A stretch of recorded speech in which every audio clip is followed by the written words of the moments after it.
Hello, we are from last group. We will present about pests on tobacco plants with their control.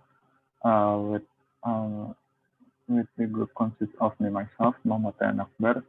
It's the number 210. My name is Humam Yusuf Abdussalam, with student number 215.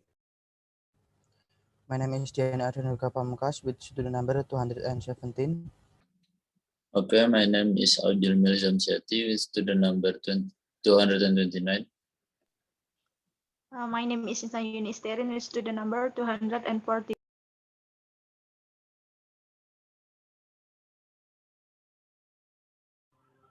Okay, let me explain about the background. The tobacco is one of the native tropical plants of America, where the natives used it in traditional ceremonial and for medicine. Tobacco was first in North America. Tobacco entered Europe via Spain. Tobacco is seasonal crop that is classified as plantain crop. The use of tobacco plants, especially leaves, is for the manufacture of cigarettes. Several species of insects cause serious damage to tobacco in the field, the greenhouse, and in the bush. Insects damage the roots, destroy the leaves and buds, and reduce leaf quality. Others transmit several important tobacco disease pathogens. Next. And now we're going to discuss about pests and its control. Okay, here I will explain about thrips. Thrips attack the leaf from the bottom to the top by scratching and sucking the leaf juice. Symptoms of the attack are indicated by the underside of affected leaf by silvery and turning brown. Leaves appear to ripen prematurely, sometimes curling and curling upwards if chopped back with tobacco color. Not as elastic as paper with a faded aroma. This pest is originally considered a secondary pest as a vector of tobacco virus disease. Since the attack increased in 2004 and always increased every year, this pest is classified as an important pest in tobacco. This pest causes loss of 50% of tobacco yields, especially the quality of tobacco is low. Adult trips are brown and black. The way of the oblique way will develop quickly if the conditions are hot and slightly humid. Next,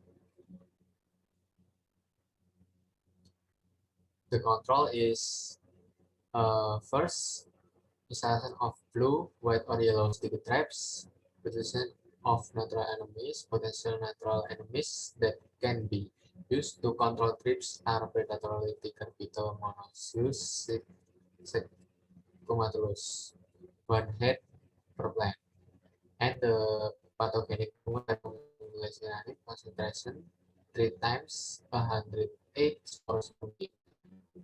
Aboard, natural enemies of thrips have been tried such as the ladybug, Oreos, the predatory Abscisseus, and the fungal pathogens Villenani.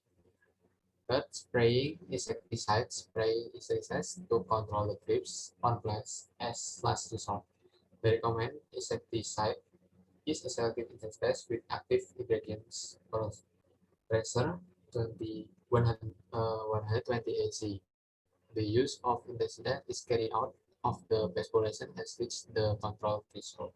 Next, The next pest in tobacco plant is Spodoptera litura.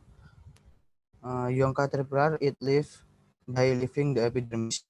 Soon the leaf becomes transparent.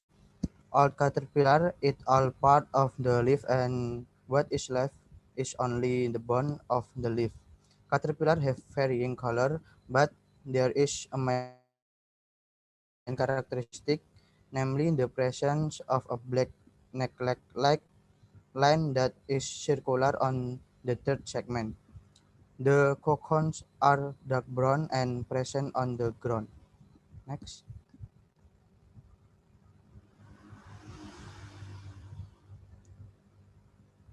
Spodopteralitura control can be done in the following ways. First, collection of group of eggs and larvae. Group of eggs and larvae of Spodopteralitura found in plants were collected and then destroyed. Second, installation of pheromonoid or light trap to suppress the population. The aim is to catch imago or moths Spodopteralitura. Third, utilization of natural enemies. The natural enemies that has the potential armyworm is the pathogenic virus SLNPV or Spodopteralitura nuclear polyhedrosis virus. In the market, this natural enemy has been sold under the name Virex, which is produced by the Repubblica Duava Wallet Company. For use of insecticide, if the armyworm attack has reached the control threshold, which is 5% of leaf damage, insecticide can be used. The recommended insecticide is a selective insecticide such as spinosad or tracer 120 AC. Next. Okay, the next pest is Hernopserpa armigera. Helisoverpa armigera are now as the caterpillar purpose. This pest damages the leaf, shoots, and tobacco shoots. Even the capsule fruit of this caterpillar also wants to eat it. The symptoms cause are young leaf and shoots with holes, and even caterpillar also burrow the capsule fruit. There are two types of Helicoverpa that attack tobacco, namely Helicoverpa armigera Hubner and Helicoverpa sultagen. The loss caused by this caterpillar disappears if the female lays eggs singly and the eggs hatch.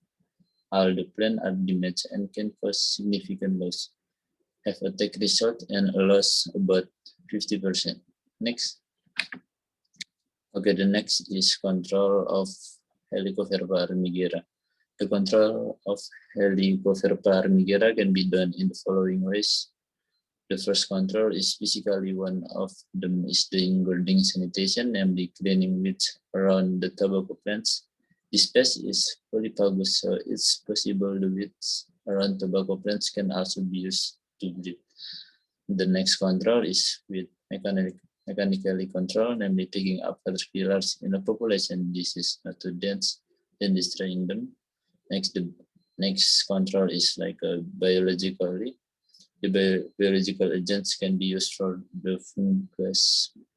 It's like Bevaria bassiana, Metarhizium, the persistent Trichogramma, the entomopathogen nematodes. The name is Steinernema, and the HNPV virus. The next is technical cursors. With the crop rotation and planting time can be carried out as well as a soil management system to break the pest cycle. Okay, the last control is chemically is done a last alternative, namely when the attack rate is high, 20% more insecticide that can be used include fermentin 2 grams or liter or beta-flutin 25 grams or Theodan 4 milliliter and Lenat 2 milliliter. Next.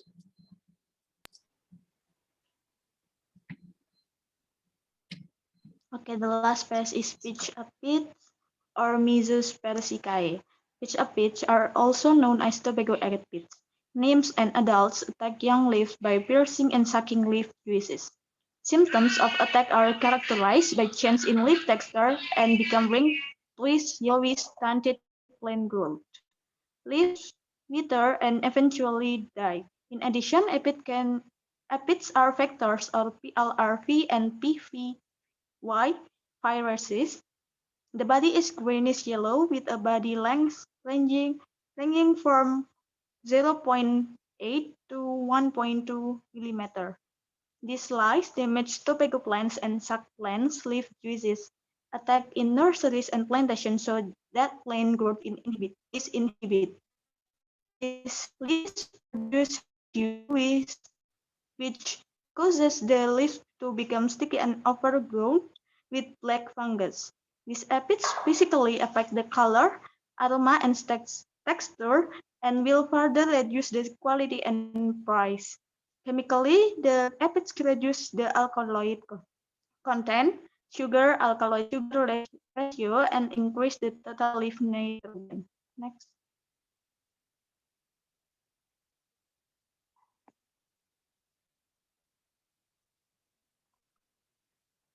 Next.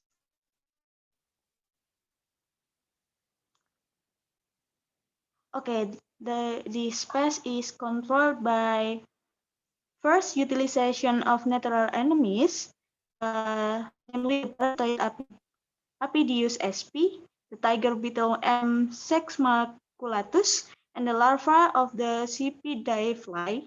The release of tiger beetle M. sexmaculatus were carried out since the tobacco plants were 1 week after planting and repeated every week. And use of insecticide.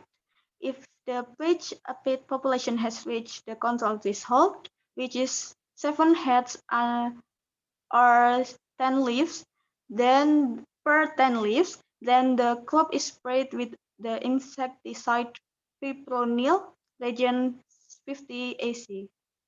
Next. So based on our discussion, we can conclude that the tobacco plant is one of the native tropical plants of America, where the natives use it in traditional ceremonies and for medicine. Several species of insects cause serious damage to tobacco in field, the greenhouse, and in storage. Insects damage the roots, destroy the leaf and buds, and reduce leaf quality. Important pests that attack tobacco plants are thrips, armyworms, Helicoverpa armigera, and pitch aphids. Integrated pest management or IPM is the best way to manage insect pests on tobacco plants. It combines cultural, natural, and chemical controls to maintain insect pest population below levels that cause economic damage to the crop. IPM promotes the use of insecticide only when needed. Next. So that's all from our discussion. Thank you for your attention and wassalamualaikum warahmatullahi wabarakatuh.